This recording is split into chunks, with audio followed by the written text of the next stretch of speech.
चलिए, good morning everyone. देखो जी, आज का हमारा जो सेक्शन है बेटा, दैट इज सेक्शन 179, जिसमें हम बोथ्स ऑफ डायरेक्टर्स की पावर अंडरस्टैंड करने वाले हैं। अच्छा, एक मिनट इसका कॉन्सेप्ट सुन लो पहले आप लोग। इधर देखो ध्यान से, सारे के सारे। अब सर यहाँ पे ना पावर्स ऑफ बोर्ड की बात आती है। किसकी बात आती है? Power of board. सुनना बिल्कुल ध्यान से, इंपॉर्टेंट है काफी। ठीक है। और सुनना, जैसे मान लो, जब हम एक कंपनी बनाते हैं, क्या बनाते हैं जी? कंपनी बनाते हैं। तो कंपनी को फॉर्मेट करने के पीछे we are having certain laws. हमारे पास क्या होता है बेटा? कुछ लॉज होते हैं जो हमें फॉलो करना है। बट कंपनी को जो बना रहा है उसको जनरली हम यहाँ पे क्या बोल रहे हैं? जो बेसिकली कंपनी में क्या करते हैं बच्चे? इन्वेस्ट करते हैं। क्या करते हैं जी? Investment. And they are consider owner of company as well. इनको हम क्या बोलते हैं बेटा? ओनर। बट मेंबर बेटा, बिजनेस में जो कंपनी का बेसिक सिचुएशन होता है, मैनेजमेंट को रन नहीं कर रहे होते। तो ये लोग अपॉइंट करते हैं अपने ऑथराइज रिप्रेजेंटेटिव्स को। ये क्या करते हैं बच्चे? अपॉइंट करते हैं अपने ऑथराइज रिप्रेजेंटेटिव्स को।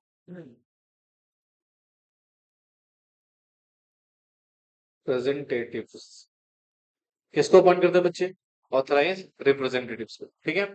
अब जो अपने ऑथराइज रिप्रेजेंटेटिव्स को अपॉइंट कर रहे हो, हाँ, बोर्ड में कंपनी के, ताकि वो कंपनी के मैनेजमेंट को क्या कर सके बेटा? चला सके, यानी कि टू रन द मैनेजमेंट। ठीक है। और यही authorise representatives of members are collectively consider क्या? बोर्ड ऑफ डायरेक्टर, या simply you can say board. ठीक है। दोनों वर्ड आप यूज कर सकते हो, सेक्शन 2 क्लॉज 10 में आपने पढ़ा दी। बोर्ड। ठीक है। बोलो यार। ओके। अब सुनो ध्यान से, सिचुएशन में क्या कर रहा हूँ। सर एक बात बताओ, मेंबर ने इनको मैनेजमेंट चलाने के लिए अपॉइंट तो कर दिया, क्या इनके पास पावर होनी चाहिए? तो बिना पावर के डिसीजन कैसे लोगे? हाँ, अथॉरिटी तो देनी पड़ेगी ना। हाँ। कंपनीज एक्ट की अगर मैं बात करूं, जनरली कंपनीज एक्ट 2013 यहाँ पे कुछ पावर डेलीगेट करता है किसको? बोर्ड्स ऑफ डायरेक्टर्स को। ठीक है। अभी जो पावर डेलीगेट हुई है कंपनीज एक्ट में, power delegated to board of director, ये दो सेक्शंस के तहत है जनरली। हाँ। कितने सेक्शंस के तहत है बेटा? जनरली दो सेक्शंस है। एक है सेक्शन 179 और एक है सेक्शन 180। ठीक है। सुनना बिल्कुल ध्यान से, मैं क्या कह रहा हूं। सर सेक्शन 197, सॉरी क्या कह रहा हूँ, 179। ठीक है। तो 179 बेसिकली पावर दे रहा है बॉर्डर, इसमें एक्सक्लूसिव पावर है। क्या है जी? Exclusive power. इसका मतलब ये हुआ, no need to take permission from members. मतलब यहां पर आपको मेंबर से परमिशन लेने की जरूरत नहीं है। आप एक्सक्लूसिवली इन पावर को एक्सरसाइज कर सकते हो। ठीक है। बिना मेंबर के इंटरफेरेंस के। बट सेक्शन 180 में भी पावर है, पावर ऑफ बोर्ड ही है ये भी, सेक्शन 180। बट ये कहता है सब्जेक्ट टू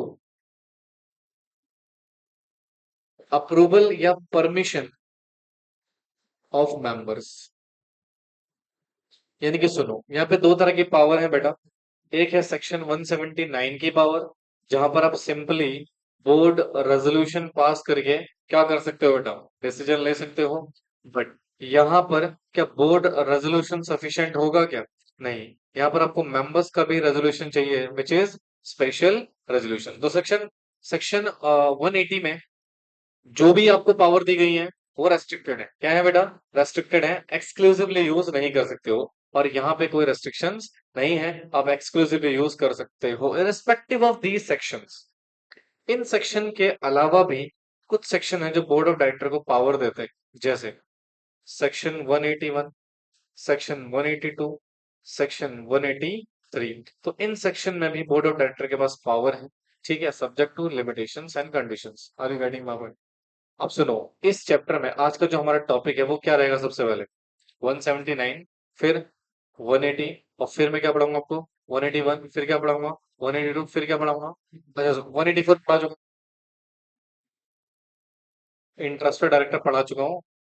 184 एंड 185 क्या दोनों हो चुके हैं?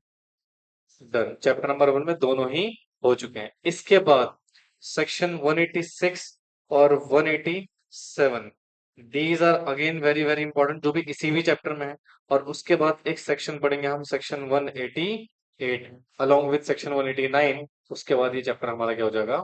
खत्म। मतलब ये वाला board composition, board and power वाला।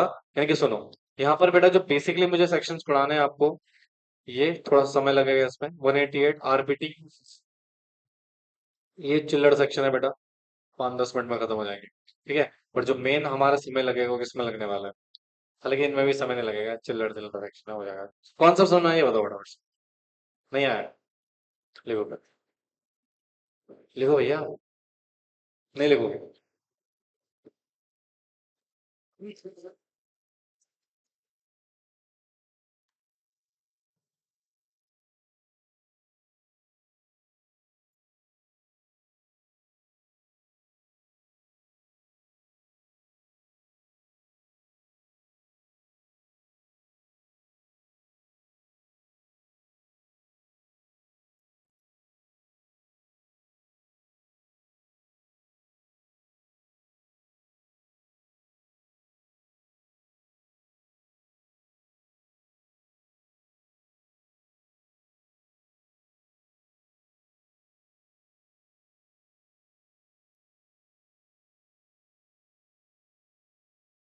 ये ऐसे ही चल रहा है, कूलिंग नहीं कर रहा जैसे पहले कर रहा था। ये गर्मी ज्यादा हो गई है।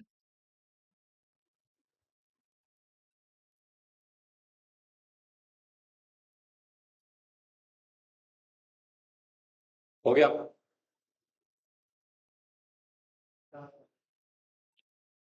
अभी शुरू किया है। नाइस।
ये हो गया ना?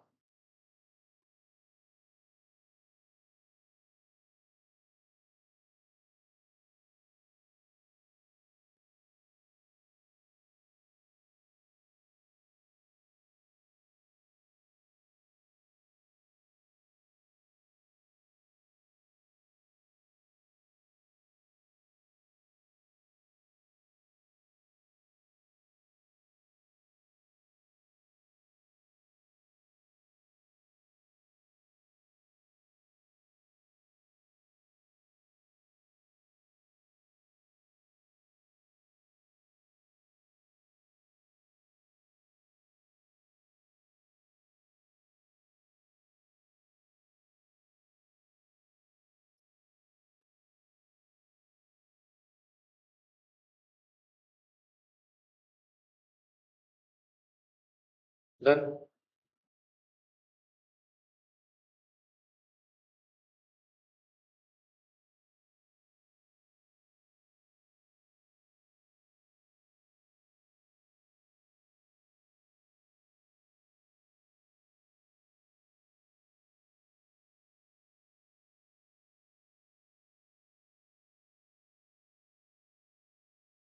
हो गया। चलो तो अब हम डिस्कस करना शुरू करेंगे सेक्शन 179 से शुरुआत करते हैं सबसे पहले। क्या लिखा हुआ है? Power of board. कौन सा सेक्शन है बेटा? सेक्शन 179। मैंने 197 बोल दिया था। अगर मैं 197 बोल रहा हूँ ना, प्लीज थोड़ा सा ना इसको इग्नोर कर देना। कभी कभी क्या होता है ना, वो रिजेम्बलेंस सा हो जाता है। ठीक है। तो क्या है, सेक्शन 179 ही है। ठीक है, इसलिए कभी कभी तुमने सुना होगा मैं 179 ही बोलता हूँ या 177 बोलता हूँ। समटाइम क्या होता है ना, क्या हो जाता है, रेजम्बलेंस हो जाता है ना। तो कंफ्यूज मत होना प्लीज। ठीक है। तो क्या है सेक्शन 179? ठीक है। देखो क्या लिखा हुआ है। शेयर होल्डर, क्या बेटा, डिराइव देयर पावर कहाँ से?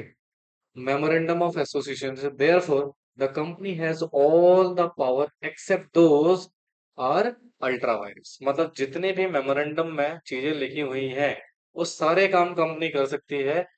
जो नहीं लिखी है वो नहीं कर सकते भैया। वो अल्ट्रा वायरस नहीं होना चाहिए। अल्ट्रा वायरस में पढ़ा था ना, बियॉन्ड द पावर नहीं जाओगे आप। क्या नहीं जाओगे बेटा? बियॉन्ड द पावर नहीं जाओगे। देखो, the board has general power to do everything that company is empowered to do. मतलब जनरली बेटा, बोर्ड के पास वो सारी पावर्स हैं जो कंपनी के पास पावर है, except the matter where companies act 2013 require the concern of general meeting. उन पावर्स को छोड़ के जहां पर कंपनीज एक्ट स्पेशली बोल रहा है मेंबर का अप्रूवल लो। किसका अप्रूवल लो? मेंबर का। वो आप एक्सरसाइज नहीं कर सकते एक्सक्लूसिवली। और matter where share holder have regulated the conduct the director, या फिर आर्टिकल कन्फाइन द पावर। मान लो आर्टिकल ने आपको कुछ रेस्ट्रिक्टेड पावर दे दी, अब आपको वही पावर एग्जीक्यूट करनी है, उसके बाहर जाके आप काम नहीं कर सकते हो। ठीक है ना।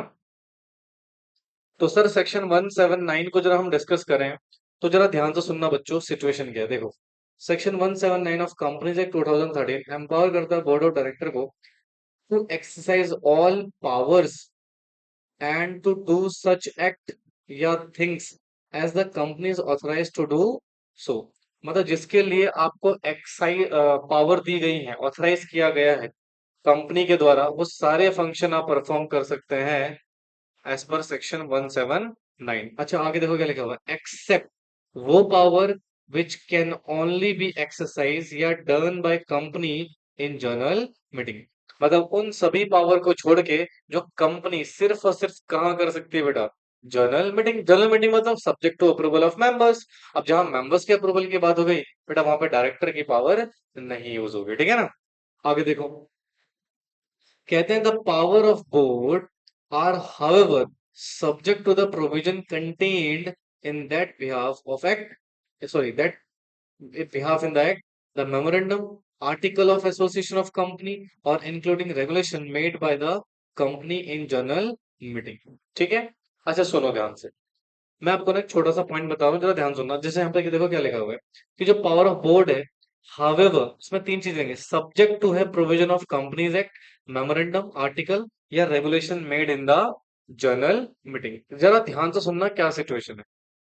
मैं यहाँ पर बोर्ड के पावर की बात कर रहा हूँ। किसकी बात कर रहा हूँ? यानी कि जो कंपनी का बोर्ड है, हम उसके पावर डिस्कस कर रहे हैं। क्या डिस्कस कर रहे हैं? मतलब आप पावर, आपके पास पावर है, बट इस पावर के ऊपर कंडीशंस लगी हुई है। सर क्या लगी हुई है? इस सब्जेक्ट का मतलब जहां मैं बोलूं समझ जाना क्या है, कंडीशन है। भाई कंडीशन कहाँ कहाँ लग सकती है इस पावर पे? सबसे पहले तो कंपनीज एक्ट ही लगा सकता है। कौन रेस्ट्रिक्शन लगा सकता है? एक्ट। बोलो। हाँ। कहीं कहीं देखा था ना आपने, जैसे बायबैक पढ़ा होगा आपने, सेक्शन 68 पढ़ा था ना। अगर 10% से ज्यादा अगर मैं बायबैक कर रहा हूँ, तो मुझे क्या डायरेक्टर के अप्रूवल की रिक्वायरमेंट है या मेंबर की?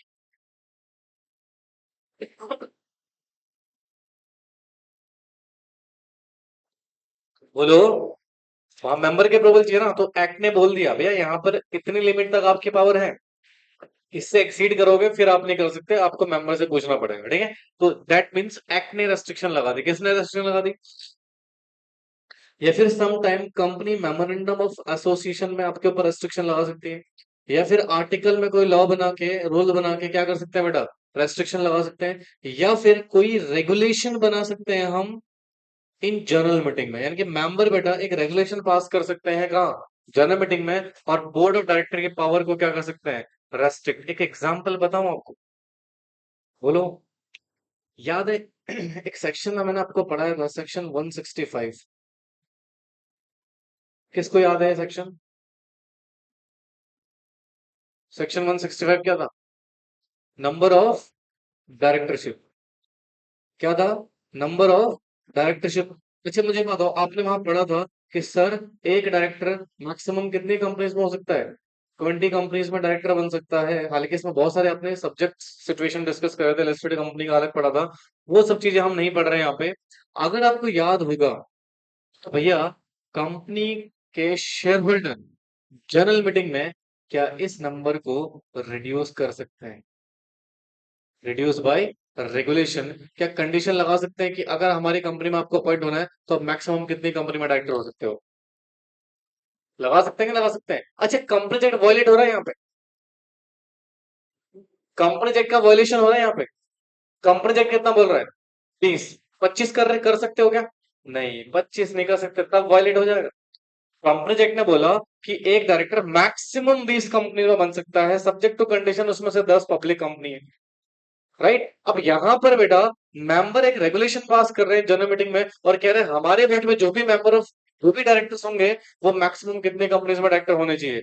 10। अगर कोई डायरेक्टर 10 कंपनी से ज्यादा किसी कंपनी में डायरेक्टर है उसको हम अपने बोर्ड में अपॉइंट नहीं करेंगे। क्या ऐसा रेगुलेशन मेंबर लगा सकते हैं? यस, वहां मैंने आपको बताया भी था कि मेंबर रेगुलेशन बना के इस नंबर को रेस्ट्रिक्ट कर सकते हैं।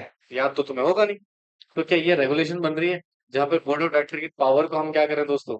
रेस्ट्रिक्ट कर रहे हैं कि आप उस डायरेक्टर को अपॉइंट करिए जिसने मैक्सिमम कितनी कंपनी में होल्ड करेगी डायरेक्टरशिप? 10 कंपनीज में। समझ में आया? नहीं आया? जनरली बोर्ड ऑफ डायरेक्टर के पास पावर कितनी है? उन पर्सन को अपॉइंट कर सकते हैं 20 कंपनीज में डायरेक्टर बने जनरली। बट क्या यहाँ पर हमने बोर्ड की पावर को रेस्ट्रिक्ट कर दिया कि उस डायरेक्टर को अपॉइंट करो जो किसमें हो? मैक्सिमम 10 में हो? नहीं समझ में आया सर। ठीक है ना? तो हम कह रहे हैं सर जो बोर्ड ऑफ डायरेक्टर की पावर है वो रेस्ट्रिक्टेड है। वो क्या बेटा? रेस्ट्रिक्टेड है। सब्जेक्ट तो क्या है? एक्ट है, मेमोरेंडम है, आर्टिकल है, और या फिर रेगुलेशन बना रहे हो आप किसमें? जनरल मीटिंग में। समझ में आया? यही लिखा हुआ है बेटा इस पर्टिकुलर सिचुएशन में। क्लियर है? अच्छा आगे देखो।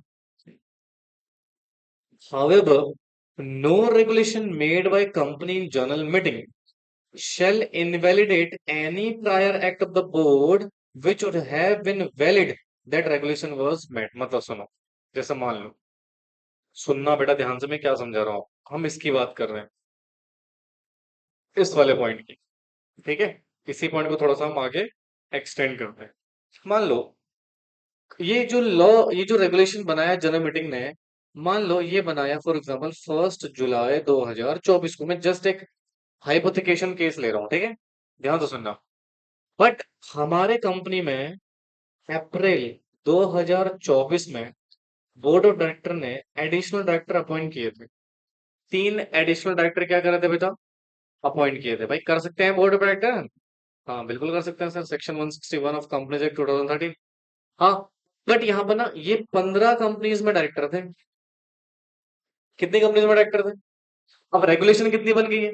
क्योंकि ये एक्ट जो 1 अप्रैल को किया गया था 2024 में, क्या ये इनवैलिड हो जाएगा क्या? नो। क्या भाई, प्रायर एक्ट है ना नालायको। ये क्या है? ये रेगुलेशन आने से पहले का एक्ट है, ये इनवैलिड नहीं होगा। यही कह रहा है प्रोविजन। देखो हावेवर क्या लिखा हुआ है? However no regulation made by company general meeting shall invalidate any prior act। क्या लिखा हुआ है? Any prior act of the board which would have been valid, जब वो वैलिड था, if that regulation not made. मतलब जब वो रेगुलेशन, भाई क्या रेगुलेशन कब बनाई है तुमने? जुलाई में ना। और ये 2024 अप्रैल में आया है। मतलब तब आप, कंपनी एक्ट बोलता है ना 20 कंपनी तक अलाउड कर सकते हो, है ना? तब आपने ऐसी कोई रेगुलेशन बनाई थी क्या? नहीं। तब हमने अपॉइंट किया था तो वो काम क्या था? वैलिड था। ठीक है। अब आप जो रेगुलेशन लेके आ रहे हो वो बैक डेट से इनवैलिडेट डिक्लेयर नहीं कर सकते हमारे फंक्शंस को, ये बोल रहा है बेटा जनरली। नहीं समझ में आया? अच्छा, आप अगर करूंगा तो वो इनवैलिड हो जाएगा दोस्त। पहले वाले एक्ट इनवैलिड नहीं होंगे क्योंकि जब हमने किए थे वो वैलिड थे। वो क्या थे बेटा? वैलिड थे। समझ नहीं आया सर? पक्का? श्योर? लॉक कर दें? ओके, अब एक केस लॉ देखो इधर। इन केस ऑफ के आहूजा वर्सेस वी के Vora and ANR under the negotiable instrument act, supreme court observed that the company through legal entity can act only through the board of directors। The settled position of the managing director is prima facie in charge of the responsibility of the company's business and the affairs and can be prosecuted on the offense of the company. But insofar other directors are concerned, they can prosecuted only if they are were in charge and responsible for the conduct of the business activity. मतलब simple सी बात है भाई, इसने supreme court की observation ये कह रही है कि जनरली बेटा कंपनी में जो मैनेजिंग डायरेक्टर होता है वो रिस्पॉन्सिबल इन चार्ज है। क्या है बेटा? रिस्पॉन्सिबल इंचार्ज है, तो उसको हम जनरली प्रोसिक्यूट करेंगे किसी भी काम के लिए। अदर डायरेक्टर को अगर आपने रिस्पॉन्सिबल कर रखा होगा तो ही उनके ऊपर चार्जेस लगे। ठीक है, एक मिनट, बीच में फालतू सा केस आ गया है, इधर देखो मुझे। पहले आप इसको लिख लो।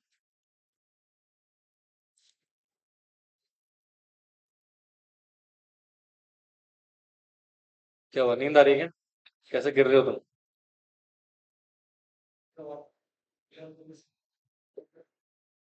हम्म? विक्रम की हड्डियां तोड़नी पड़ेंगी मुझे। वो भी तोड़ दी जाएंगी।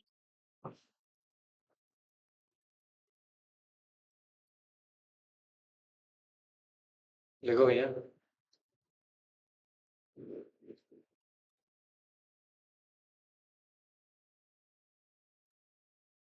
चल रहा है।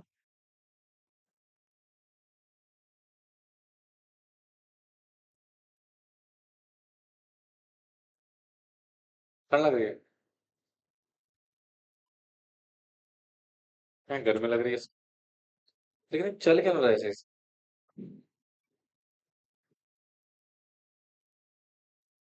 टेम्परेचर कम करके फायदा नहीं है।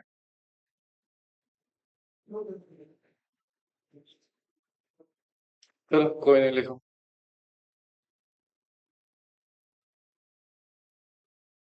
हो गया?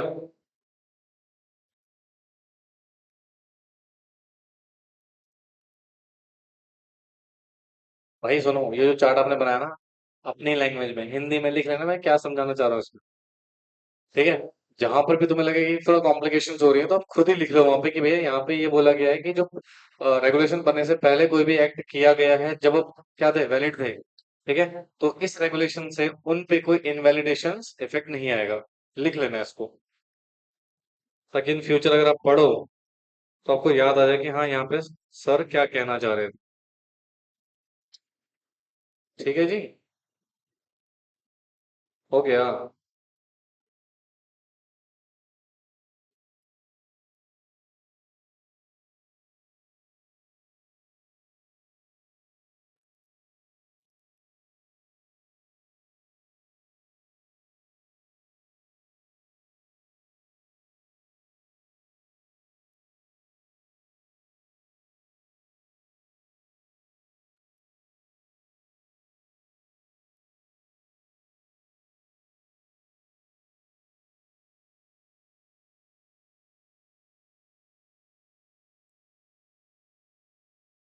धन,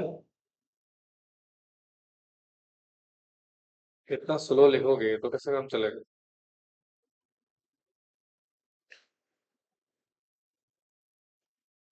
चलिए अब हम पावर्स भाई याद कर लेना, क्योंकि इसको याद करना पड़ेगा आपको। ठीक है? देखो क्या लिखा हुआ है। The following as per section 179, ठीक है, और सबसेक्शन 3, जिसको हम रीड कर रहे हैं किसके साथ बेटा? Rule 8 of company meeting of board and it's power, rule 2014। ठीक है, तो ये एक स्पेसिफिक प्रोविजंस हो गया। पावर्स को लिखे। कहता है यहाँ पर दिया गया है, power of board of director shall be exercise only by means of resolution pass at the board meeting. मतलब यहाँ पर बेटा जो पावर्स हैं वो आप एक्सरसाइज कर सकते हो किससे बेटा? बोर्ड रेजोल्यूशन से। किससे बेटा? बोर्ड रेजोल्यूशन से। आपको किसके अप्रूवल की जरूरत नहीं पड़ेगी बेटा? मेंबर्स के अप्रूवल की नीड नहीं है। तो सर कौन कौन सी पावर है, सुनना ध्यान से। सबसे पहला, call to make calls to share holder for money unpaid on the shares. मतलब सुनो, आपने ना कौन सा पढ़ा होगा जब शेयर इशू करते हैं, क्या इशू करते हैं? शेयर। आपने ये भी पढ़ा होगा first call final call allotment वगैरह होती है। तो वहां पर वो बोर्ड ऑफ डायरेक्टर की पावर है कि वो मेंबर से क्या कर सकते हैं बेटा? कॉल डिमांड कर सकते हैं। क्या डिमांड कर सकते हैं? कॉल, बिना परमिशन लिए मेंबर की। ठीक है? अगला, बायबैक ऑफ शेयर्स कर सकते हैं as per section 69 up to 10%। याद है आपको? हाँ जी। 10% अगर बायबैक कर रहे हो तो बोर्ड ऑफ डायरेक्टर को किसी मेंबर के अप्रूवल की जरूरत नहीं है, स्वयं ही कर सकते हैं। तो वो होगी। तीसरी, इशू कर सकते हैं सिक्योरिटी इंक्लूडिंग डेवेंचर इंडिया में या फिर इंडिया से बाहर। अच्छा, इसमें एक एक्सेप्शन है, याद है किसी को? किसी को याद है डेवेंचर को लेके? कौन सा डेवेंचर है? कन्वर्टेबल है, नॉन कन्वर्टेबल है? ये है नॉन कन्वर्टेबल डिवेंचर, नालायक। कौन सा डिवेंचर है? Non convertible debenture. Convertible debenture के लिए किसके अप्रूवल की जरूरत पड़ेगी? सेक्शन 71 याद है? ओहो, मैं तो लास्ट क्लास का याद नहीं, नालायक होगा। मैंने तो भाई साहब शेयर कैपिटल का सेक्शन पूछ लिया। सेक्शन 71 क्या कहता है बताओ फटाफट से। नहीं तोड़ूंगा हड्डी यहाँ पे भी आज। सेक्शन 71 क्या कहता है, जल्दी बताओ फटाफट से, वरना आज टूटेंगे हड्डियां। भाई सोना नहीं है भाई, सेक्शन बताना है, जल्दी बताओ फटाफट से।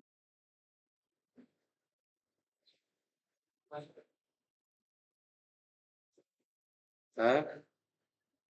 71 बोल रहा हूँ भाई।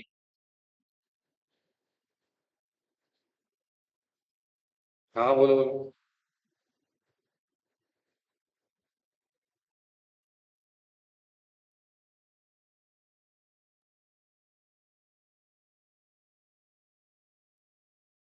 बोलो। अबे यार तुम लोग कैसे काम चलेगा, इधर देखो ध्यान से। सर यहाँ पे हमने एक सेक्शन पढ़ा था, सेक्शन 71। और वहां पे मैंने आपको बताया था कि सर कंपनी के पास पावर है, वो इशू कर सकते हैं किसको? डिबेंचर्स को। हाँ। अब सुनो यहाँ पर ये क्या बोल रहे हैं, इशू सिक्योरिटीज, मतलब बोर्ड ऑफ डायरेक्टर के पास पावर है क्या करने की? सिक्योरिटी इशू करने की, इंक्लूडिंग क्या लिखा हुआ है? डिबेंचर। बट सेक्शन 171 अगर आपने पढ़ा होगा तो वहां पर लिखा था कि अगर आप कन्वर्टेबल डिबेंचर इशू करते हैं तो आपको क्या पास करना पड़ेगा?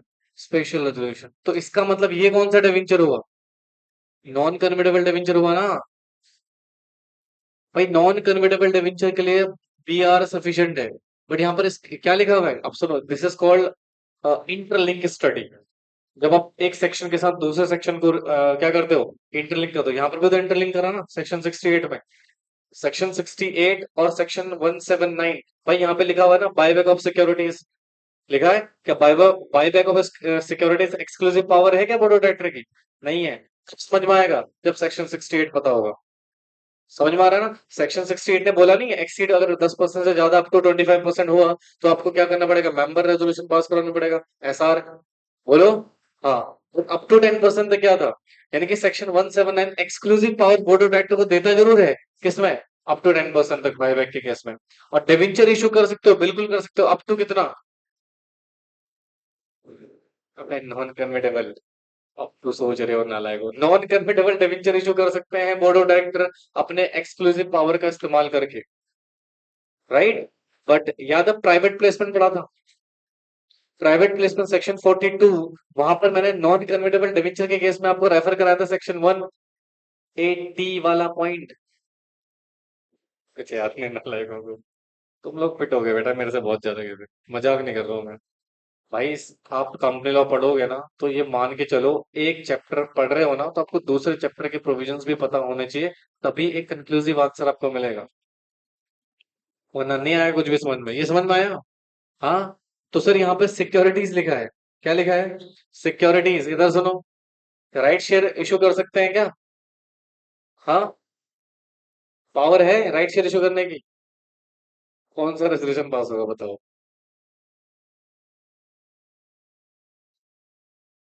कोई बात नहीं, सुनो आज मैं जो पावर समझा रहा हूँ इससे रिलेटेड सारे सेक्शंस एक साथ खोल लेना, ओपन करके कॉपीज, और एक साथ पढ़ना कि यहाँ सिक्योरिटीज की पावर है।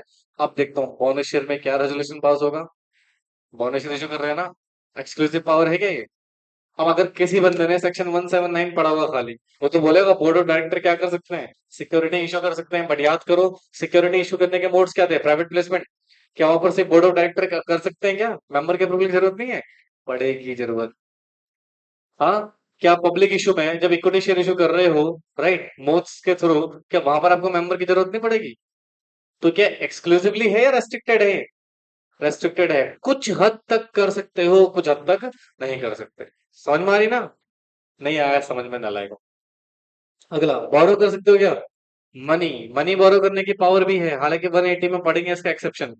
Invest the funds of the company, company के फंड्स को इन्वेस्ट कर सकते हैं।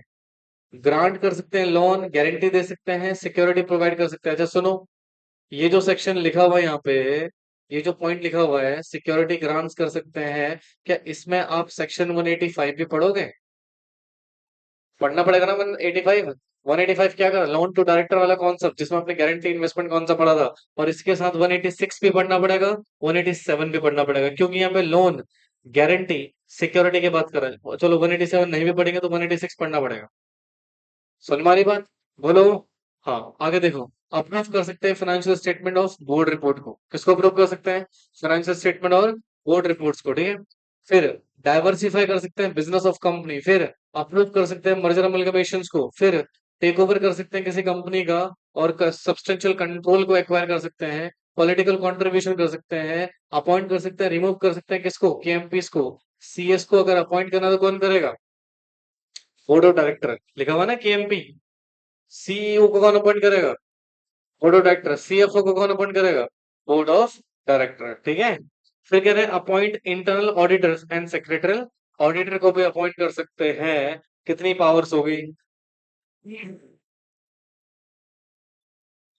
इधर देखो, एक कीवर्ड बताता हूँ आपको। क्या बताता हूँ? कीवर्ड है बी सी डी बिल। क्या है keyword? B C D bill, बेटे पूरे का नहीं है। अब सुनो, बी स्टैंड फॉर क्या है? Buyback. C stand for call demand, D stand for debentures. बोलो। B stand for borrow money, I stand for invest money, L stand for loans, और एल स्टैंड फॉर एक और था ना, कहाँ गया? इसको ना सर्कल आउट कर लेना आप लोग, जिसको मैं बोल रहा हूँ। जैसे कॉल्स हो गया आपका, कॉल डिमांड कर सकता है, बायबैक कर, ये जो सिक्योरिटीज डिवेंचर इशू कर सकता है या other securities, borrow money, invest money, और लोन्स वगैरह ग्रांट कर सकता है। ठीक है, बिल में ना एक एल हटा देना। अब सुनो, ये कीवर्ड बस यहीं तक का है, एक दो तीन चार पाँच छह तक का। बाकी ये जी हो गया, एच हो गया, आई हो गया, जे हो गया, के हो गया, और एल हो गया, और एम हो गया। इसको याद कर लेना, ठीक है। बोलो बच्चों, एक बार याद करना, मैं पूछूंगा फिर आपसे। अबे याद करो क्या क्या।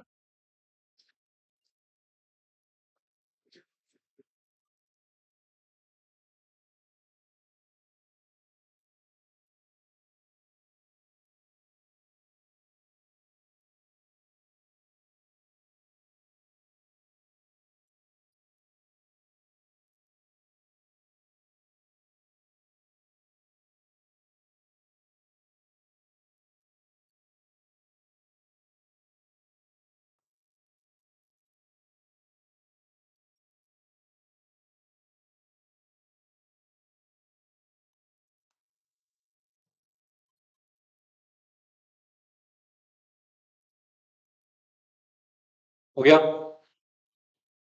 भाई, याद क्या करना है इसमें, इधर देखो। सिंपल सिंपल है।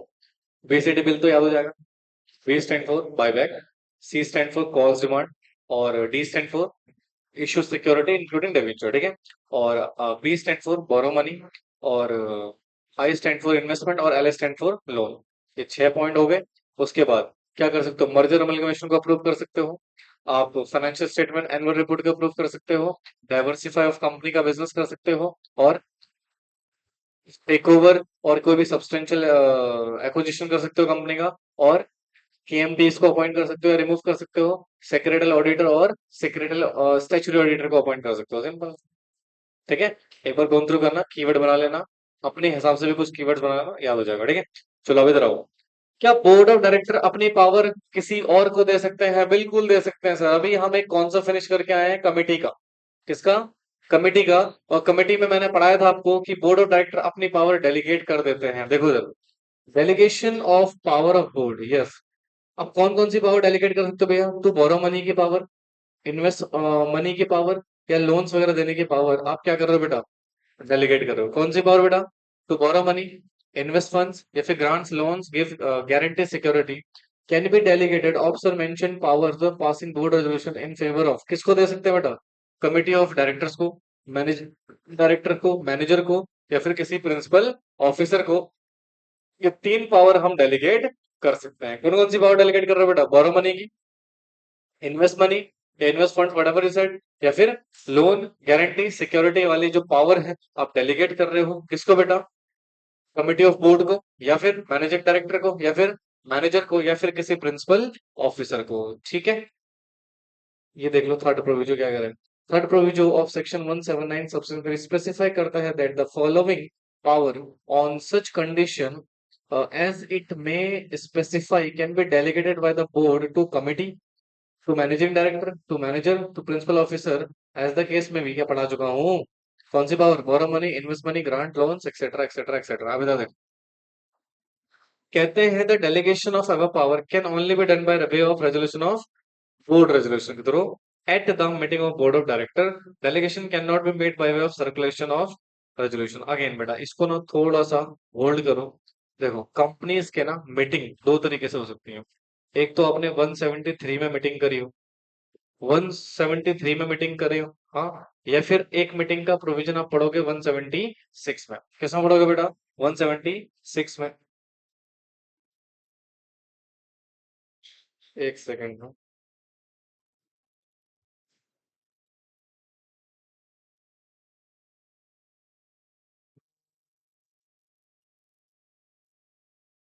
ये 175 है, सॉरी। ये तो सुना ध्यान से, सिचुएशन क्या है भाई। एक तो हम कौन से सेक्शन में मीटिंग कर सकते हैं, और एक हम कहाँ कर सकते हैं? तो ये जो लिखा है ना, पासिंग सर्कुलेशन रेजोल्यूशन, ये इस वाले का है। तो कह रहा है अगर आपको डेलीगेशन करना है तो कौन से सेक्शन को फॉलो करके मीटिंग करो? 173, 175 यहाँ पर अलाउड नहीं होगा। ठीक है, अगर आप डेलीगेशन करना चाहते हैं तो बोर्ड मीटिंग सेक्शन 173 के हिसाब से करो, ना कि 175 के हिसाब से। ठीक है ना? ओके, अभी 175 क्या है बेटा? बोर्ड मीटिंग में आपको पढ़ा दूंगा अच्छे से। फिर देखो क्या लिखा हुआ था, एक्सेप्टेंस बाय बैंकिंग कंपनी। क्या लिखा हुआ बेटा? The acceptance bye banking company in ordinary course of business, deposit of money from the public repayable on demand, and otherwise withdrawal by check, draft, order, otherwise placing monies on deposit banking company with another banking on such condition the board may prescribe shall not be deemed to be borrowing of money।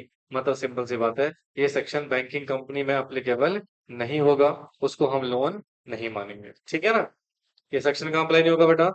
Banking companies में। फिर देखो section 173 subsection 3, 179 subsection 3 clause D of the Companies Act shall not apply on borrowing of banking company from other banks and from RBI etc। तो उसके ऊपर applicable नहीं। ठीक है ना? In respect of dealing between the company and its bankers, exercised by the company, its power on this particular section shall means arrangement made by the company with bankers for borrowing of the money by way of overdraft, cash credit, otherwise not day-to-day operation, overdraft, cash credit, other accounts means of so actually availed from.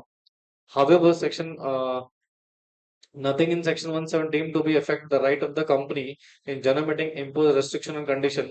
मतलब बेटा ये basic power वहां पर cover होगी, और section 179 में member कुछ restriction impose कर सकते हैं। ठीक है, ये अलाउड है। तो ये हो गया हमारा सेक्शन 179। अब ये एक्सेप्शन है कुछ। Exception section 8 company resolution related to this particular section, मतलब सबसेक्शन 3 के जो रेजोल्यूशन थे बोरो फंड्स को लेके में grants etcetera etcetera may be decided by the board by circulation instead of meeting. मतलब यहाँ पर कर सकते हो आप किसमें बेटा? सर्कुलेशन के रेजोल्यूशन में। ठीक है, स्पेसिफाइड है किसी पब्लिक कंपनी या फिर प्राइवेट कंपनी में ये पर्टिकुलर सेक्शन के प्रोविजन क्या है बेटा? ये वाला अप्लाई होगा, ना कि ऊपर वाला। ठीक है, देखो इसमें क्या कह रहे हैं। आईएफएससी कंपनी बाय मींस, मतलब सिंपल सी बात है, ऊपर आपने पढ़ा था ना कि डेलीगेशन ऑफ रेजोल्यूशन से नहीं कर सकते हो सेक्शन 175 के, यहाँ अलाउड है वो। ठीक है, ऊपर नॉर्मल कंपनीज में अलाउड नहीं है, बट यहाँ पर क्या है वो अलाउड है। ठीक है, ओके, तो ये खत्म हो गया बेटा हमारा सेक्शन 179। कोई दिक्कत कोई परेशान? कितनी पावर्स है? 13। हाँ जी, तो ये याद कर लेना इनको, बाकी इसमें कुछ भी नहीं बेटा। चलिए अब आइए restriction on power of board section 17 sorry 180। अब हम क्या पढ़ेंगे बेटा? 180 का सेक्शन। भाई 179 में आपसे क्या कहा? एक्सक्लूसिव पावर है, जहां पर मेंबर का कोई रेस्ट्रिक्शंस जनरली नहीं, है ना?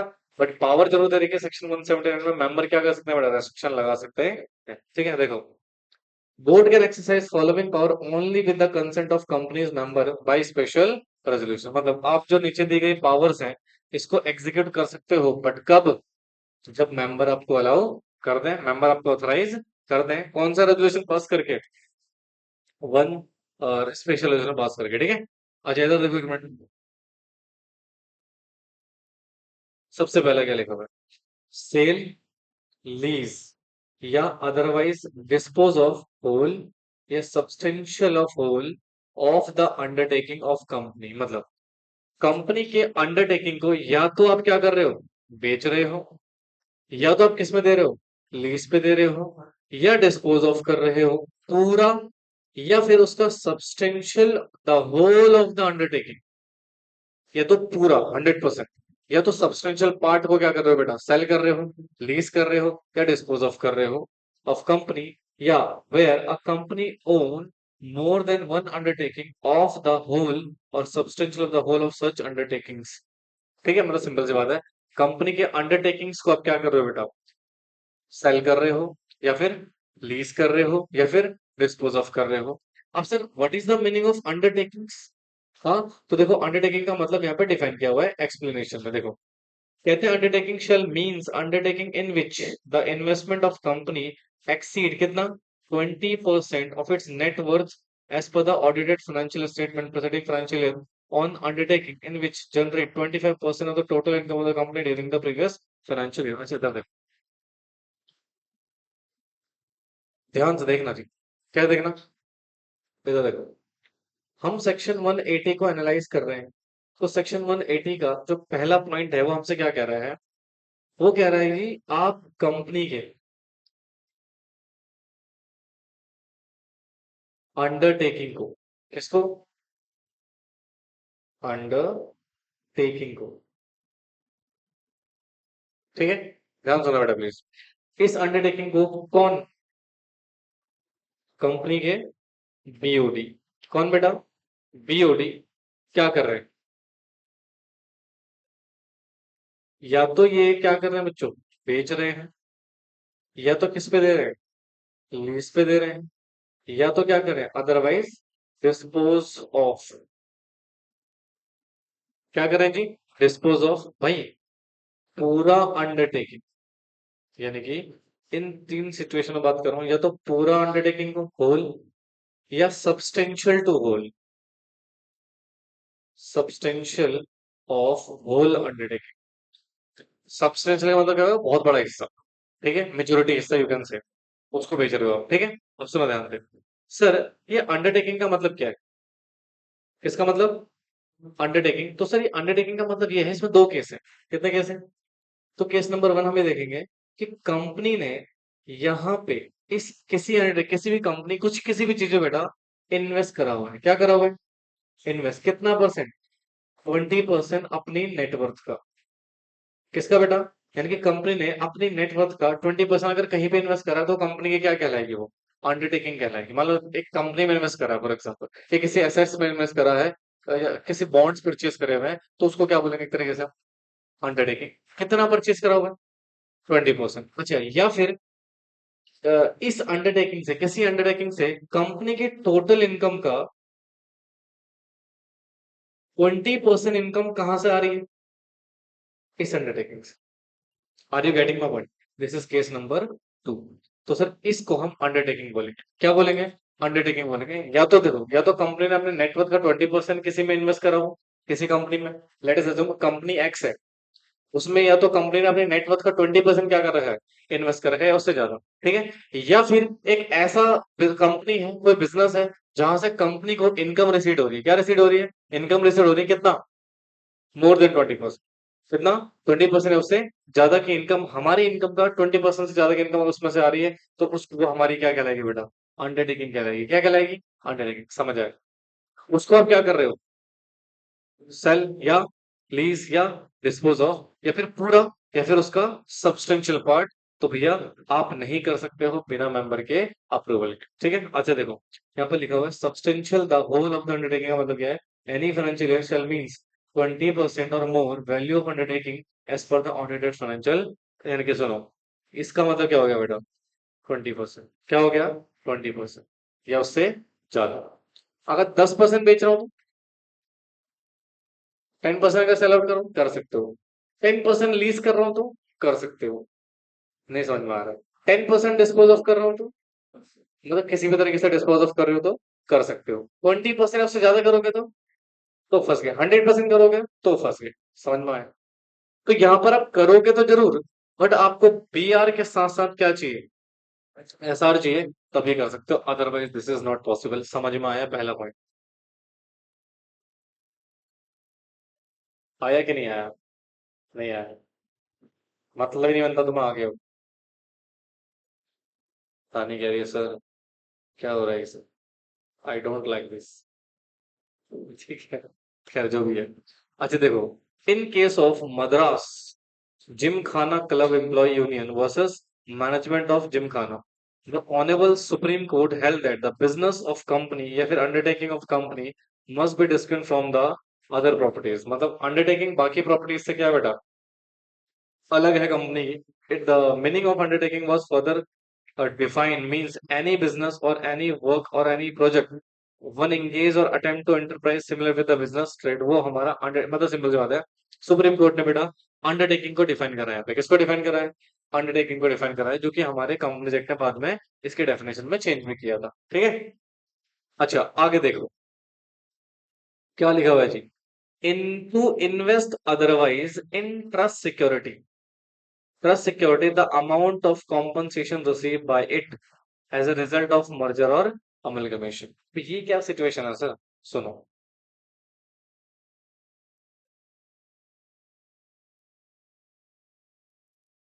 बी पॉइंट समझना सिचुएशन क्या है। सर आप ना इन्वेस्टमेंट कर रहे हो। क्या कर रहे हो? इन्वेस्ट कर रहे हो इनटू सिक्योरिटी। कहाँ इन्वेस्ट कर रहे हो? सिक्योरिटीज में। क्या कर सकते हो? तो लॉ कहता है बिल्कुल कर सकते हो सर, कोई दिक्कत थोड़ी है। अब इसमें दो सिचुएशन लेके चलो। पहला, आप किसी ट्रस्टेड सिक्योरिटी में इन्वेस्ट कर रहे हो। कहाँ इन्वेस्ट कर रहे हो? या फिर आप किसी नॉन ट्रस्टेड सिक्योरिटी में इन्वेस्ट कर रहे हो। भाई ट्रस्टेड सिक्योरिटी क्या है? अच्छा मुझे एक बात बताना, गवर्नमेंट की सिक्योरिटी क्या ट्रस्टेड हो सकती है? हाँ, क्या वहां पे श्योरिटी ऑफ रिटर्न रहेगा? यस, लॉस के चांसेस क्या होंगे? ना के बराबर, है ना? तो गवर्नमेंट की ट्रस्टेड सिक्योरिटी हो गई। शेयर मार्केट में अगर शेयर में पैसा लगा रहा हो तो नॉन, हम थोड़ी डिफाइन कर सकते हैं कितना प्रॉफिट आएगा कितना नहीं आएगा, है ना? मार्केट डिसाइड करेगा वो तो सर अगर आप ट्रस्टेड सिक्योरिटी में कर रहे हो तो आप कर सकते हो सेक्शन 179 में। आप सिर्फ क्या पास कर लेना, अगर आप नॉन ट्रस्टेड सिक्योरिटीज में कर रहे हो तो उसके लिए फिर आपको क्या फॉलो करना पड़ेगा? 180। तो बीआर के साथ साथ आपको क्या चाहिए? एसआर चाहिए। समझा ना? ये कह रहा है बेटा बेसिकली पॉइंट नंबर बी। नहीं समझ में आया सर? आगे देखो, point number C, borrow money where the money is borrowed together with the money already borrowed by company exceed कर रहा है prudential capital free reserves and security premium apart from temporary loans obtain from the countries banker, sorry company's banker in ordinary course of business. Now सुनो point number C. इधर देखो ध्यान से भाई, ध्यान से देखते रहो। नींद आए तो सयाने मत दो, ठीक है? क्योंकि नींद आई तो कौन सा उड़ जाएगा, ऐसे उड़ेगा वापस आएगा भी नहीं। ठीक है ना? तो अगर किसी को नींद आ रही हो तो बता देना, बता देना, हड्डियां तोड़ दो ना लाइक की। इधर देखो ध्यान से, पॉइंट नंबर सी क्या कह रहा है? क्या कह रहा है पॉइंट नंबर सी? हाँ, कंपनी क्या कर रही है? Borrow money. क्या कर रहे हो आप? Borrow money. अच्छा, जब बोरो मनी कर रहे हो किसी भी फाइनेंशियल इंस्टीट्यूशन से वगैरह वगैरह, इसकी भी दो सिचुएशंस होंगी। कितनी सिचुएशन होंगी?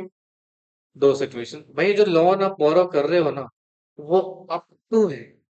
क्या है? अप टू है। किसके? Paid up share capital plus free reserves plus security premium account. ठीक है, आप सिर्फ सिक्योरिटी प्रीमियम भी लिख सकते हो, ऐसा कोई जरूरी नहीं। या फिर वो एक्सीड कर रहा है दोस्तों। क्या कर रहा है? एक्सीड कर रहा है किसको? पेड अप शेयर कैपिटल को, फ्री रिजर्व्स को, और सिक्योरिटी प्रीमियम अकाउंट को। राइट।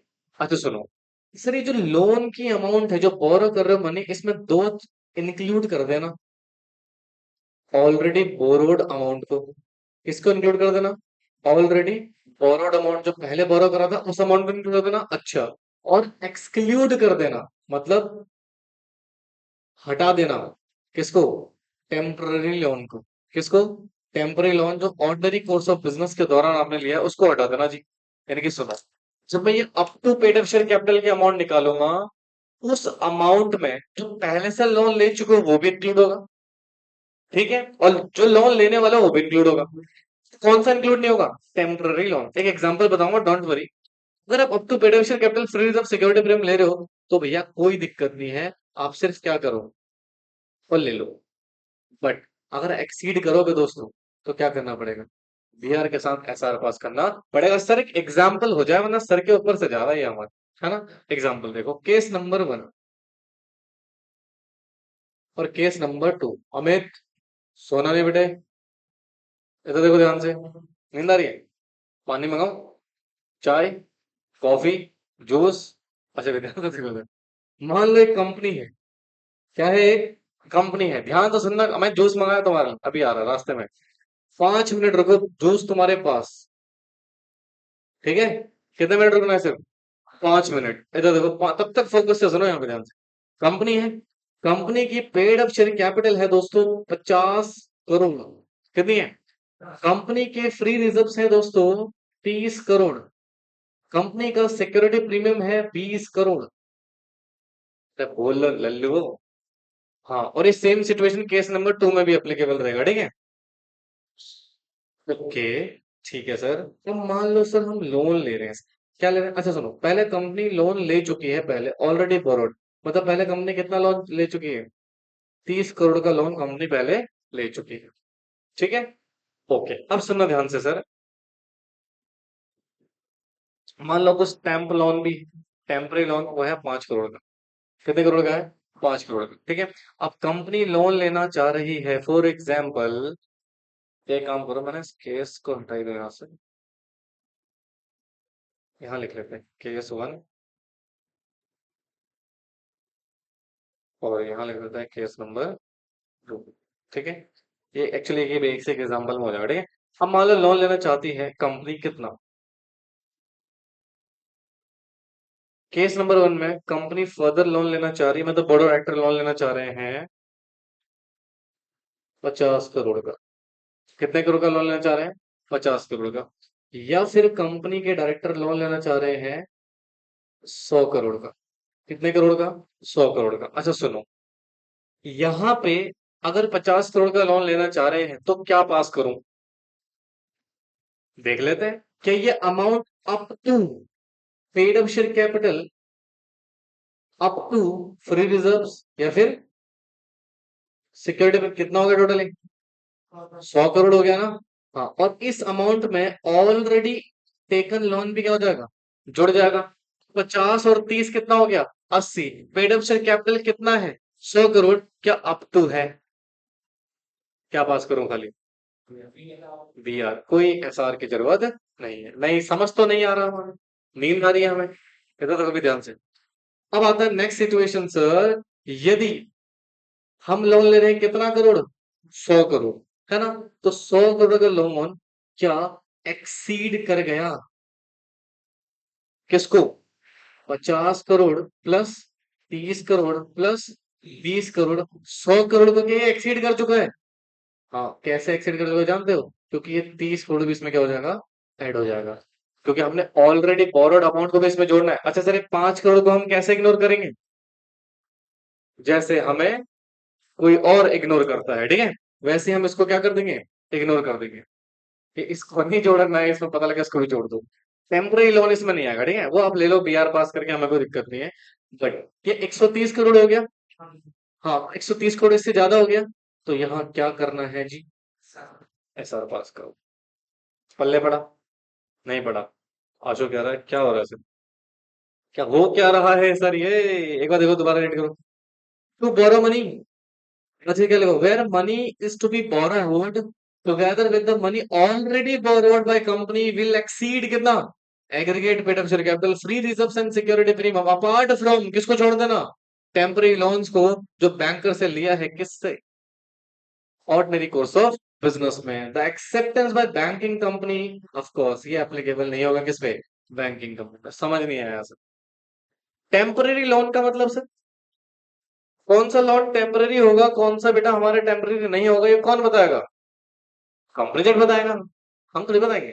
देखो कंपनी जेट ने क्या बोला है। कंपनी जेट कहता है means loan repayable on demand, या फिर within 6 month from the date of loan of such short term, या फिर कैश क्रेडिट अरेंजमेंट या डिस्काउंटिंग बिल्स, या short term loan seasonal character but does not include loan raised for the purpose of financial expenditure of the capital nature. Short term loan ले रहे हो, हाँ, और उसको रीपे करो कितने टाइम के अंदर? 6 महीने के अंदर अंदर रीपे करो, शॉर्ट टर्म लोन है, क्या कहलाएगा? Temporary loan. बट वो लोन नहीं होना चाहिए जो किसके लिए लिया आपने, कैपिटल एक्सपेंडिचर के लिए लिया है, वो लोन आपका टेम्पररी लोन नहीं होगा। समझ में आए? आगे देखो क्या लिखा हुआ है, क्या लिखा हुआ है आगे। देखो, टू रेमिट या to give time for repayment of any debt due to director, section 185 याद है आपको? बोलो। यानी कि आप यहाँ पे रीपेमेंट के लिए थोड़ा सा समय दे रहे हो किसको? डायरेक्टर को पेमेंट करने के लिए, तो वो आप कर सकते हो सर, बट उसके लिए आपको अप्रूवल लेना पड़ेगा किसका? मेंबर का अप्रूवल लेना पड़ेगा। समझ में आया? नहीं आया समझ में?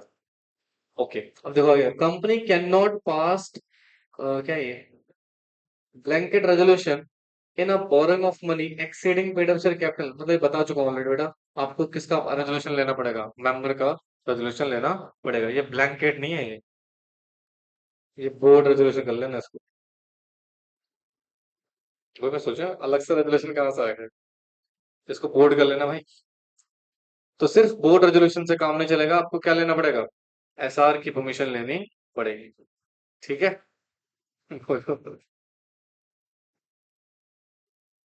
देखो, nothing contained in clause A of this particular section shall affect title of buyer or other person who buy or take lease on the property investment or sale lease etc, मतलब उसके ऊपर कोई इफेक्ट पड़ने वाला नहीं है जो उसको परचेज कर रहा है। समझे? हाँ जी बेटे। क्या लिखा हुआ, कंडीशन में be impose on resolution under section 180। देखो, any special resolution pass bye the company consenting the transaction refer in section section 180 subsection 1 clause A may be stipulated such condition as may be specified in resolution including the condition regarding the use disposal investment। मतलब simple सी बात है, जब आप undertaking को बेच रहे हो, रेजोल्यूशन पास करते वक्त मेंबर कुछ उसमें कंडीशन वगैरह लगा सकते हैं। ठीक है। However, this subsection shall not deem to be authorized company to effect any reduction of capital exceed accordance with the provision of contained act। ठीक है, तो फिर भी आपको लॉ तो फॉलो करना पड़ेगा। ठीक है, समझे? नहीं बोलोगे? It is prescribed that no debt incurred by company in excess of the limit imposed in this particular section valid या effective unless lender prove the advance loan in good faith in knowledge of the मतलब exceed जाके आप loan नहीं ले सकते हो। ठीक है, जब तक आपने गुड फेथ में उसको ना लिया। ठीक है, बाकी इलस्ट्रेशन एक बार देख लीजिएगा। तो इसके साथ हमारा सेक्शन 180 भी क्या हो गया दोस्तों, समाप्त। अब आप इसको कॉपी कर लीजिए फटाफट से।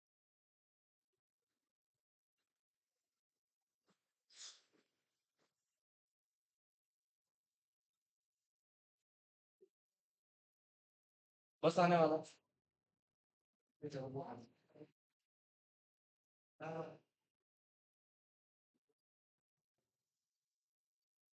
5 मिनट में जूस तुम्हारे यहाँ।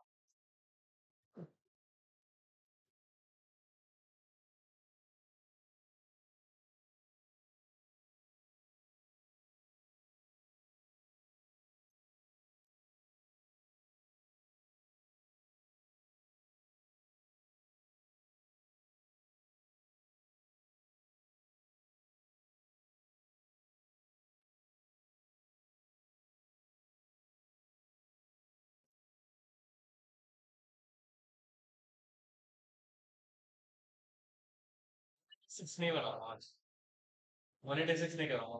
तुम्हारे तोते से उड़ जाएंगे उस सेक्शन में।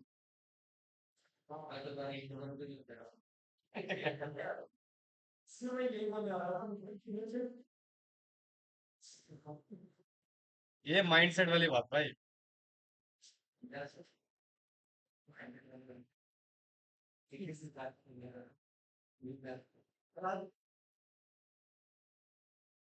अरे यार मैं मैडम से कॉल कर रहा हूँ।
ओए लिखो, बात मत करो नालायक। बात नहीं।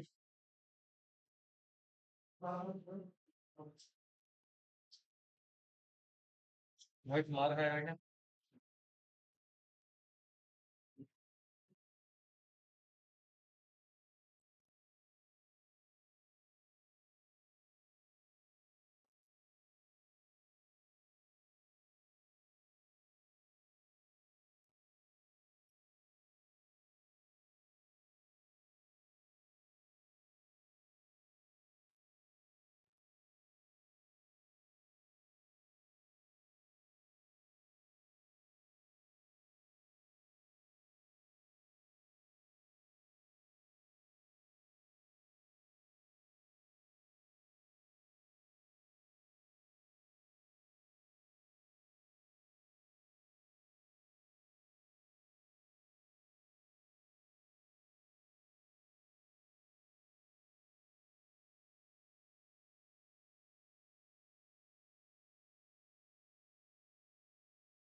क्या?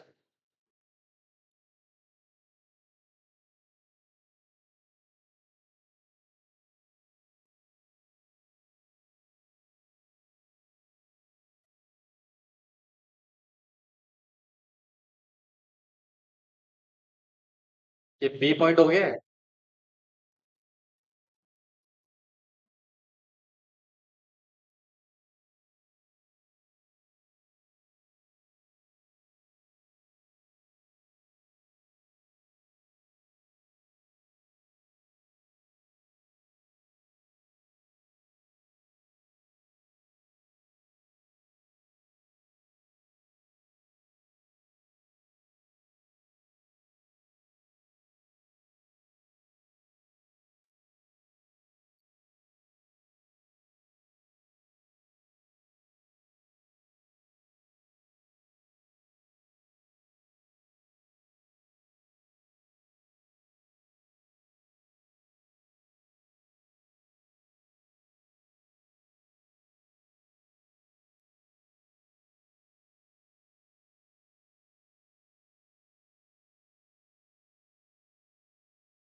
लिखा?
हो गया? पूछा? पूछा बस।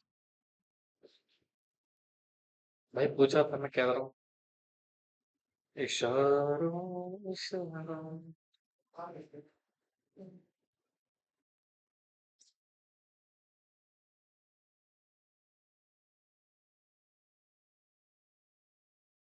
हो गया? हेलो। चलो अब इधर देखो ध्यान से। हेलो भाई साहब, बातें बंद करो प्लीज। सर हमारा सेक्शन 179 समाप्त हो गया। यस। वन 179, हाँ हाँ, गलत तो नहीं बोल रही। 180 हो गया।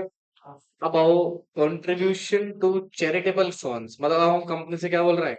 चैरिटी करने को। क्या करने को? चैरिटी। तो देखो, the board of director of company में, ऑप्शन है बेटा, कंट्रीब्यूट कर सकते हैं bona fide charitable and other funds में।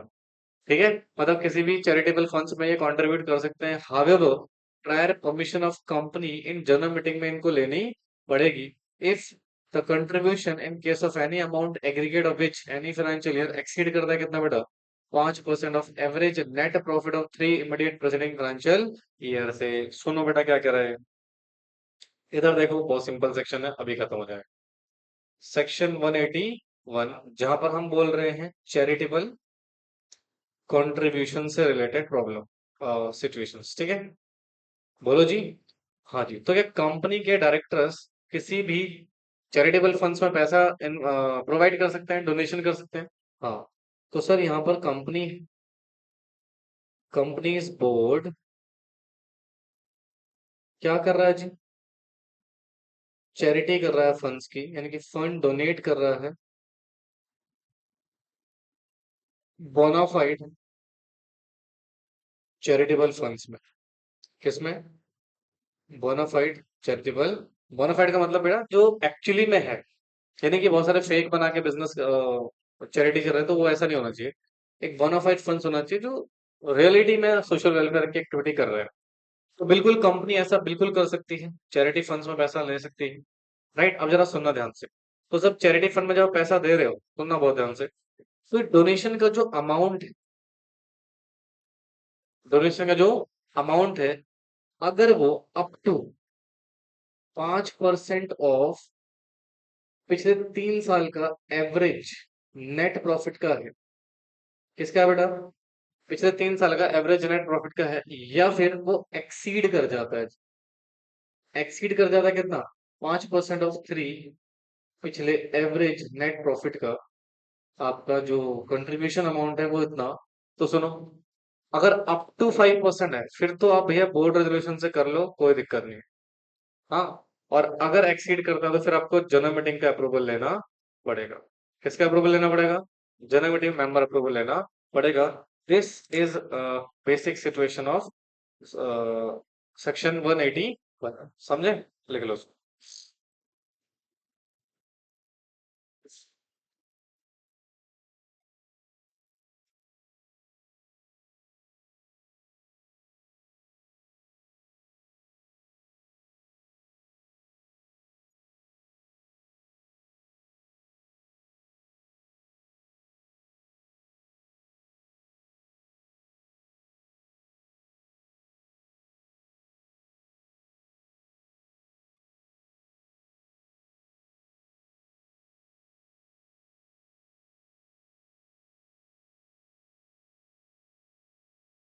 बेटे 3 ईयर है, ठीक है ना?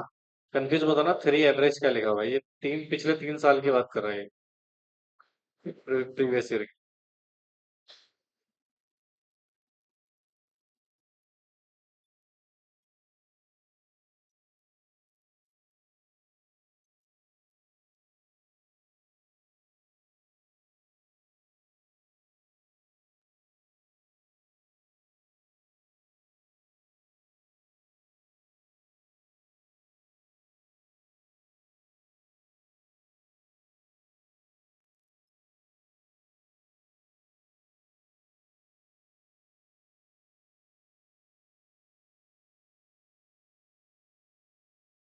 हो गया?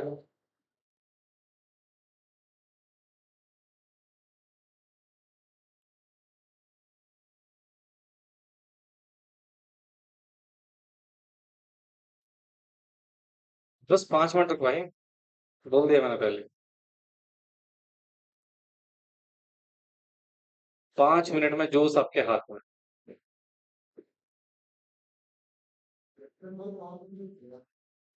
नहीं नहीं, हेल्दी चीज पिलाएंगे ना यार, माउंटेन ड्यू डर के आगे जीत है। लेकिन कम से कम में डरना जरूरी है। देन चलो क्वेश्चन लिखो जरा। बोर्ड ऑफ डायरेक्टर लिखो, हंस के रन नलायक हो। और क्या? बोर्ड ऑफ डायरेक्टर लिखो लिखो। Board of director of shine limited, of shine limited wants to donate wants to donate 10 crore 10 crore rupees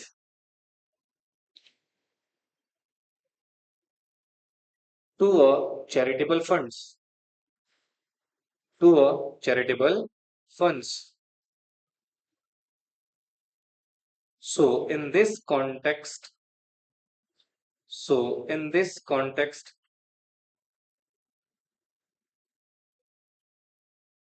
company's board need your advice.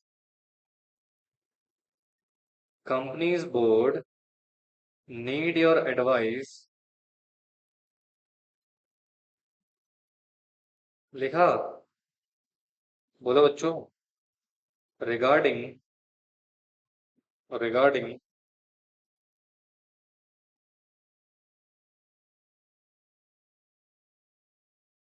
resolution to be passed.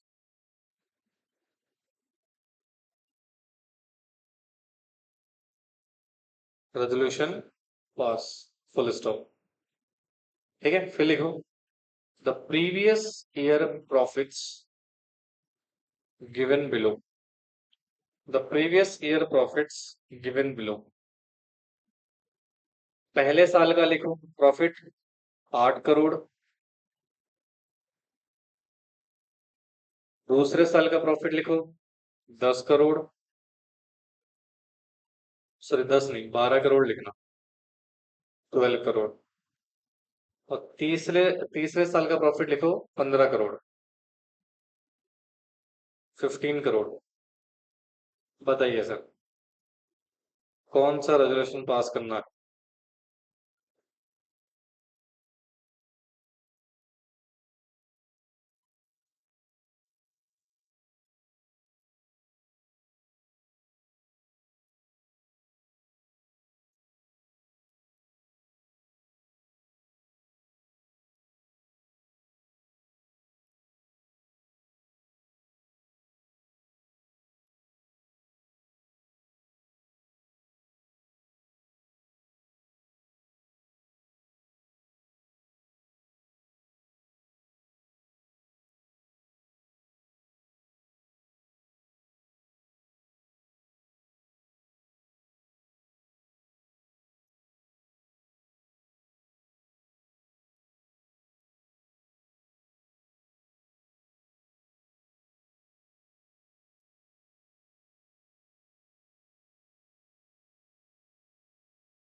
हाँ जी बताइए, कौन सा resolution pass करना है? Board resolution से हो जाएगा काम। देखो जरा, एग्जाम्पल देखते हैं। आपको कितना पैसा इन्वेस्ट, फंड्स कितना कर रहे हो आप? 10 करोड़ फंड डोनेट कर रहे हो। हाँ जी। पिछले 3 साल का एवरेज प्रॉफिट कितना है? पहले कितना था? 8 crore. 8 crore plus 12 crore plus 15 crore divide by 3, ठीक है। इन तीनों का सम कितना है? 35 डिवाइड बाय 3 कितना आया? 11 पॉइंट समथिंग आया हुआ है। 11.6 करोड़। 6 तो नहीं होगा दोस्त। 6-7 करोड़, ठीक है। अब सुनो, इसका 5% निकालो। इसी का तो 5% निकालना है ना। हाँ जी, इसका 5% कितना होगा? 11.67 करोड़ का 5%। हाँ,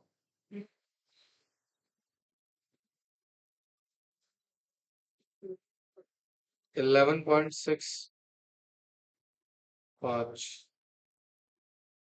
1.67। हाँ जी, 0 पॉइंट, क्या कैलकुलेट निकालना पड़ेगा क्या?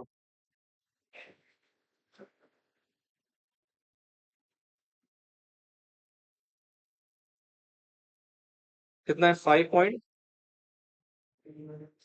सॉरी 0 पॉइंट कितना है? 58 CR। ये तो 58 लाख लाख के आसपास है नॉर्मल। बट आप तो बहुत ज्यादा करना चाह रहे हो। क्या 5% आपका एक्सीड है ना? एक्सीड कर रहा है कितना? 5%। तो आपको क्या पास करना पड़ेगा? ऐसा क्योंकि आप कितना इन्वेस्ट करना चाह रहे हो? 10 करोड़। और ये कितना आ रहा है? 0.58 करोड़ आ रहा है। ये बहुत कम है 5% से। सॉरी, 5% आपका क्या है? कम है। और अब जो एक्चुअली में करना चाह रहा हूँ कि एक्सीड करके 5%। हाँ, तो क्या अगर आपको इन्वेस्ट करना है तो आप ऐसा पास करिए, ठीक है। आया सुनना है? तुम्हारा पीआर कैसा रहा? ठीक। ये लिखा आप लोगों ने? अबे तो खुद करना है, लिखना क्या उसमें नालायक। हाँ यार, इधर देखो, प्रोहिबिशन लगी हुई है, रेस्ट्रिक्शंस लगी हुई है। क्या करने के लिए? Political contribution under section 182। अब 182 ना एक तरीके से हमें ना एक राइट दे रहा है पॉलिटिकल कंट्रीब्यूशन करने का। बट हाँ, यहाँ पर कुछ कंपनी रेस्ट्रिक्टेड है, वो पॉलिटिकल कंट्रीब्यूशन नहीं कर सकती है। बाकी कंपनीज पॉलिटिकल कंट्रीब्यूशन, मतलब सिंपल सी बात है, पॉलिटिकल पार्टीज को फंड्स वगैरह प्रोवाइड कर सकते हो, ठीक है। देखो, section 182 of companies act 2013 prohibit करती है सर्टेन कंपनीज को to make political contribution as well as restrict some companies to make political contribution subject to section 182। These companies prohibited to make political contribution, मतलब कौन कौन सी company है जो political parties को contribution नहीं दे सकती? सबसे पहले गवर्नमेंट कंपनी रेस्ट्रिक्ट प्रोहिबिटेड है, क्या है? मतलब सरकारी कंपनी किसी भी पॉलिटिकल पार्टीज को क्या नहीं दे सकती बेटा? कंट्रीब्यूशन नहीं कर सकती, ठीक है। A company which has been in existence 3 financial year, मतलब एक ऐसी कंपनी जिसको अभी इनकॉर्पोरेट हुए 3 साल से कम हो रहे हैं, ठीक है। 3 साल से क्या हो रहे हैं जी? कम हो रहे हैं, वो भी क्या नहीं कर सकते बेटा? पॉलिटिकल कंट्रीब्यूशन नहीं। अगर 3 साल से ज्यादा है तो फिर कर सकते हो सर, ठीक है। अच्छा, आगे देखो क्या लिखा हुआ है।